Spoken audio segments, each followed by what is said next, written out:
సులభతర సమ్మిళిత AI విజన్కు Bharat పిలుపునిచ్చింది. Digital వరల్డ్లో నైతిక ప్రవర్తన, సామాజిక బాధ్యతకు పెద్దపీట వేయాల్సిన ఆవశ్యకతను, గ్లోబల్ స్టాండర్డ్స్ను రూపొందించాల్సిన అవసరాన్ని నొక్కి చెప్పింది.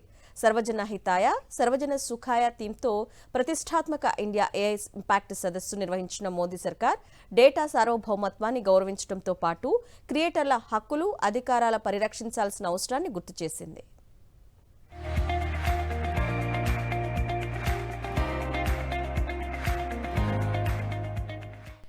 ఆర్టిఫిషియల్ ఇంటెలిజెన్స్ ను చూసి కొందరు భయపడుతూ ఉంటే భారత్ అందులో భవిష్యత్తును చూస్తోందన్నారు ప్రధాని నరేంద్ర మోదీ. భవిష్యత్తులో ఏఐ ఏం చేయగలదో కాదు, ప్రస్తుతం కృత్రిమ మేధను ఉపయోగించి మనం ఏం చేయగలమనేదే అసలు ప్రశ్న అని వ్యాఖ్యానించారు. ఏఐ సామర్థ్యం మన ఆలోచనలకు అందనంత దూరంలో ఉందన్నారు. మానవ అభివృద్ధిలో ఏఐ కీలక భూమిక పోషిస్తోందని తెలిపారు. దేశ రాజధాని ఢిల్లీలో జరుగుతోన్న ఇండియా ఏఐ ఇంపాక్ట్ సదస్సులో ప్రధాని మోదీ పాల్గొని ప్రసంగించారు. ఏఐకి పరివర్తన శక్తి ఉందని, దుర్వినియోగం చేస్తే విధ్వంసానికి దారితీస్తుందని హెచ్చరించారు. ప్రజల సంక్షేమము, శ్రేయస్సే ఏఐకి మన బెంచ్ మార్క్ అన్న మోదీ మానవ కేంద్రీకృత ఏఐ నిర్మాణమే లక్ష్యం కావాలని పిలుపునిచ్చారు. ఏఐ వినియోగంలో మానవ విజన్ ఉండాలన్నారు ప్రధాని మోదీ. ఈ విజన్ అర్థం, ఫ్రేమ్వర్క్ ని డెలిగేట్స్ కు వివరించారు. నైతిక విలువలు, బాధ్యతలను పరిగణలోనికి తీసుకుని ఏఐ వ్యవస్థలకు మార్గనిర్దేశం చేయాలన్నారు.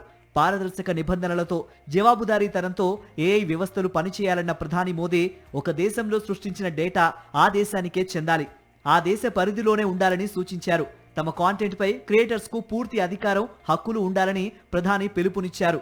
ఏఐ వినియోగం చట్టబద్ధంగా పునఃసమీక్షించేలా ఉండాలని పిలుపునిచ్చారు. డీప్ ఫేక్స్, ఫేక్ కాంటెంట్ ను గుర్తించి అరికట్టేందుకు గ్లోబల్ స్టాండర్డ్స్ రూపొందించాల్సిన అవసరాన్ని బలంగా నొక్కి చెప్పారు. फिजिकल वर्ल्ड में हम फूड पर न्यूट्रिशन लेबल्स देखते हैं ताकि हमें पता हो कि हम क्या खा रहे हैं। ठीक उसी तरह डिजिटल वर्ल्ड में कंटेंट पर भी ऑथेंटिसिटी लेबल्स होने चाहिए ताकि लोगों को पता हो कि क्या असली है और क्या एआई से बनाया गया है. ఏఐ ఇంపాక్ట్ సదస్సు 2026లో భాగంగా నిర్వహించిన లీడర్స్ ప్లీనరీలో ప్రధాని మోదీ ప్రసంగించారు.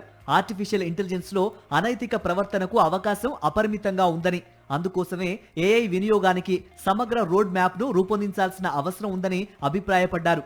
డేటా సార్వభౌమత్వాన్ని గౌరవించడం సహా పారదర్శక భద్రతా నియమాలను రూపొందించాలని సూచించారు. एआई प्लेटफॉर्म अपने सेफ्टी रूल्स बहुत क्लियर और ट्रांसपेरेंट रखे. हमें ब्लैक बॉक्स के बदले ग्लास बॉक्स अप्रोच चाहिए, जहां सेफ्टी रूल्स देखे और वेरीफाई किए जा सके. గ్లోబల్ సౌత్ లో మొదటిసారి జరుగుతున్న ఏఐ సమ్మిట్ లో 118 దేశాలు పాలు పంచుకున్నాయి. UN chief Antonio Guterres, France అధ్యక్షుడు ఇమాన్యుయల్ మెక్రాన్ తో పాటు Google CEO Sundar Pichai, Tata Sons chairman N Chandrasekaran, Reliance అధినేత ముఖేష్ అంబానీ సహా పలు రంగాల దిగ్గజాలు కీలక ప్రసంగాలు చేశారు. ఏఐ రంగంలో భారత పురోభివృద్ధిపై ప్రశంసలు జల్లు కురిపించారు. భారత్లో తమ సంస్థ $15 బిలియన్ పెట్టుబడి పెడుతోందని, పూర్తిస్థాయి ఏఐ హబ్ ను ఏర్పాటు చేస్తోందని గూగుల్ సీఈఓ సుందర్ పిచాయ్ స్పష్టం చేశారు. దేశంలోని ప్రతి పౌరుడికి ఏఐ టూల్స్ చేరేలా చేయటమే తమ లక్ష్యమని టీసీఎస్ చైర్మన్ చంద్రశేఖరన్ ప్రకటించారు. మొబైల్ డేటా తరహాలో ఏఐలోనూ సరికొత్త విప్లవాన్ని తీసుకొచ్చేందుకు కృతనిశ్చయంతో ఉన్నామన్న ముఖేష్ అంబానీ, ఇందుకోసం జియో ద్వారా 10 లక్షల కోట్ల పెట్టుబడులు పెడుతున్నట్లు వివరించారు. ఇండియా ఏఐ ఇంపాక్ట్ సమ్మిట్ 2026 శనివారంతో ముగుస్తుంది.